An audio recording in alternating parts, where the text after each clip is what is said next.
ಕಮೆಂಟಲ್ಲಿ ಸಿಲ್ಕ್ ಥ್ರೆಡನ್ನು ಎಲ್ಲಿ ಯೂಸ್ ಮಾಡಬೇಕು, ಜರಿ ಥ್ರೆಡನ್ನು ಎಲ್ಲಿ ಯೂಸ್ ಮಾಡಬೇಕಂತ ಹೇಳಿದ್ರಿ. ನೋಡಿ, ಸಿಲ್ಕ್ ಥ್ರೆಡನ್ನು ನಾವು ಈ ಥರ ಫಿಲ್ಲಿಂಗಲ್ಲಿ ಯೂಸ್ ಮಾಡ್ಕೊತೀವಿ ಸಿಲ್ಕ್ ಥ್ರೆಡನ್ನು. ಸೊ ಬಾರ್ಡರಲ್ಲಿ ಬಂದು ನಾವು ಜರಿ ಥ್ರೆಡನ್ನು ಯೂಸ್ ಮಾಡ್ಕೊತೀವಿ. ಔಟ್ಲೈನ್ ಕೊಡೋದಕ್ಕೆ ನಾವು ಜರಿ ಥ್ರೆಡನ್ನು ಯೂಸ್ ಮಾಡ್ತೀವಿ, ಫಿಲ್ಲಿಂಗಿಗೆ ನಾವು ಸಿಲ್ಕ್ ಥ್ರೆಡನ್ನು ಯೂಸ್ ಮಾಡ್ತೀವಿ. ಮತ್ತು ಸಿಲ್ಕ್ ಥ್ರೆಡ್ನ ಬಂದುಬಿಟ್ಟು ನಾವು ಫ್ರೆಂಚ್ ನಾಟು, ರಿಂಗ್ ನಾಟು ಇದೆಲ್ಲ ಆಗೋದಕ್ಕೆ ನಾವು ಸಿಲ್ಕ್ ಥ್ರೆಡನ್ನು ಯೂಸ್ ಮಾಡ್ಕೊತೀವಿ.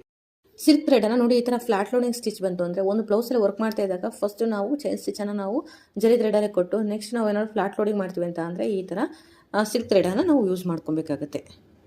ನೋಡಿ, ಈ ಥರ ಫ್ಲಾಟ್ ಲೋಡಿಂಗ್ ಕೊಟ್ಟಾಗ, ಪ್ಲೈನ್ ಫ್ಲಾಟ್ ಲೋಡಿಂಗ್ ಕೊಟ್ಟಾಗ ನಿಮಗೆ ಈ ಥರ ಕಾಣಿಸುತ್ತೆ. ಇವಾಗ ಈ ಬ್ಲೌಸನ್ನು ಉದಾಹರಣೆ ಆಗಿ ತಗೊಳ್ಳೋಣ. ಫಸ್ಟು ಚೈನ್ ಸ್ಟಿಚ್ ಬಂದು ಜರಿ ಥ್ರೆಡಲ್ಲಿ ನಾವು ಕೊಡ್ತೀವಿ.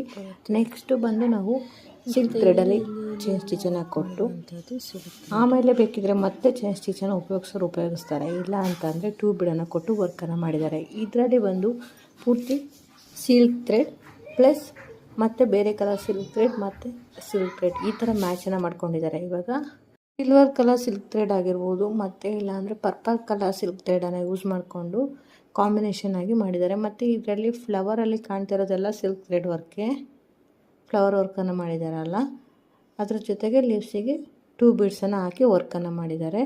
ಈ ರೀತಿಯಲ್ಲಿ ಸಿಲ್ಕ್ ಥ್ರೆಡ್ ವರ್ಕ್ ಮಾಡ್ಬೋದು.